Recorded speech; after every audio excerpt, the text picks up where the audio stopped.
दर्शकों, क्या आप जानते हैं कि जो आप पूजा में सुपारी चढ़ाते हैं उसके कितना बड़ा फ़ायदा होता है उसका?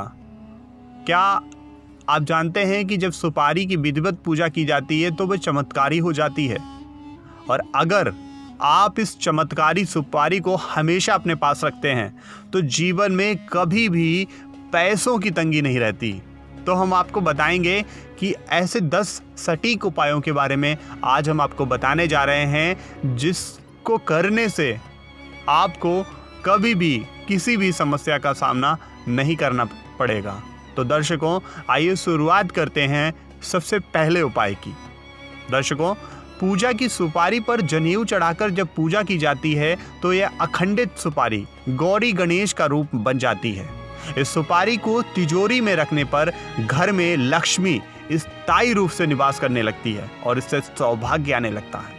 दर्शकों, दूसरा उपाय है, पूजा में इस्तेमाल की गई सुपारी को तिजोरी में रखना भी लाभदायक होता है। सुपारी को धागे में लपेटें और अक्षत कुमकुम लगाकर पूजा जरूर कर लें। पूजा करके तिजोरी में रखी गई सुपारी बहुत लाभदायक मानी जाती है। तीसरा उपाय, व्यापार में तरक्की के लिए भी सुपारी बहुत सहायक होती है।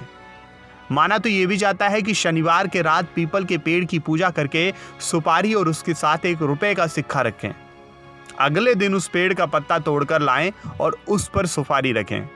इसे अपनी तिजोरी में रख दें। इससे व्यापार में आपके धीरे धीरे देखेंगे कि बढ़ोतरी हो जाएगी। चौथा उपाय, पान का पत्ता रखें, उस पर सिंदूर में घी मिलाकर। जी हाँ दर्शकों, चौथा उपाय हम आपको बता रहे हैं कि पान का पत्ता रखें, उस पर सिंदूर में घी मिलाकर स्वास्तिक बना लें और उस पत्ते पर कलाबे में लपेटी हुई सुपारी रखकर पूजा करनी चाहिए। ये उपाय घर में सफलता के सभी दरवाजे खोल देता है।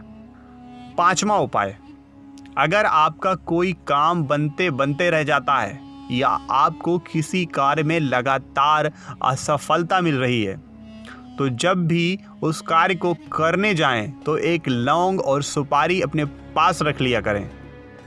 काम के समय लौंग को अपने मुंह में रख लें और उसे चूस लें। सुपारी घर आने के बाद वापस गणेश जी के फोटो के सामने रख दें। इससे रुका हुआ कार्य यकीनन पूरा हो जाएगा। छठा उपाय, दर्शकों, सुपारी को चांदी की डिबिया में अबीर लगाकर किसी भी पूर्णिमा के दिन पूजा घर में रखें तो घर में मंगल कार्य जल्दी होते हैं। तो ये छोटा सा उपाय है, मतलब सुपारी को चांदी की डिबिया में अबीर लगाकर किसी भी पूर्णिमा के दिन पूजा घर में रखें तो घर में मांगलिक कार्य हमेशा होते रहते हैं। सातवां उपाय, हल्दी, कुमकुम और चावल लगाकर सुपारी पर मौली लपेटें और इसे किसी भी गुरुवार को विष्णु लक्ष्मी मंदिर में छुपाकर आ जाएं। इससे अविवाहित कन्या की शादी के योग बनते हैं। जब रिश्ता पक्का हो जाए तो सुपारी को शादी तक घर में रखें, फिर जलाशय में विसर्जित कर दें। आठवां उपाय, अगर घर में कोई भी मांगलिक कार्य हो तो उसमें निर्विघ्न संपन्न होने के लिए सुपारी को बोलकर लाल कपड़े में बांधकर छुपा दें। जब कार्य अच्छे से संपन्न हो जाए तो ये सुपारी किसी गणेश मंदिर में जाकर रख दें। अब दर्शकों, हम आपको बताने जा रहे हैं 9वां उपाय, घर से जब कोई तीर्थ यात्रा पर जाए तो उसके सकुशल वापस आने तक तुलसी के गमले में सुपारी गाड़ दें।